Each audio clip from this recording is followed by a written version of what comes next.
استاد اور دانشور ڈاکٹر اختر کاظمی صاحب، اور بہت متحرک فعال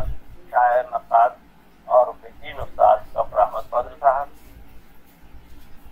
کریم سٹی کالج اور شعبہ اردو کے تمام اساتذہ احباب اہل رونق، اس محفل میں شریک تمام خواتین و حضرات اور طلباء و طالبات، میرے لیے بڑی خوش قسمتی اور خوش بختی کی بات ہے کہ آج پہلی مرتبہ میں کریم سٹی کالج کے اساتذہ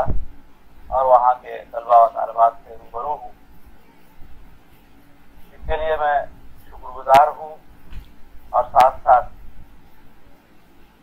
اپنی خوش بختی پر نازا بھی ہوں، کیونکہ کریم سٹی کالج وہ کالج ہے جو ہمارے طالب علمی کے زمانے سے ایک مقبول کالج کی حیثیت سے جانا جاتا رہا ہے۔ جب متحدہ بہار اور جھارکھنڈ تھا اس وقت بھی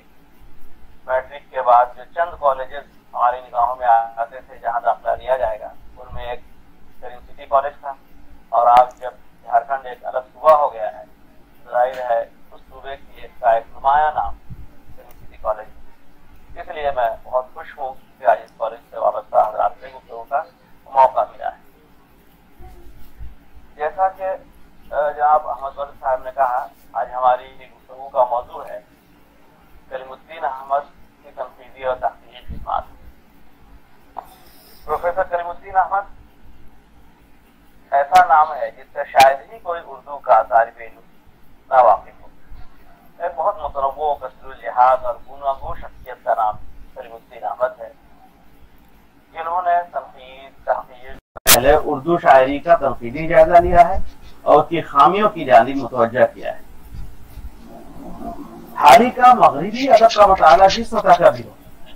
بہرحال انہوں نے اس سے استفادہ کیا اور اردو کو مغرب سے آشنا کیا۔ کلیم الدین احمد چونکہ مغربی ادب پر نسبتاً زیادہ گہری نگاہ رکھتے تھے، انہوں نے بہت بے باکی اور سچائی کے ساتھ مغرب کے مقابلے میں اردو شعر و ادب کی سطحیت اور کم مائگی کی جانب ہمیں متوجہ کیا۔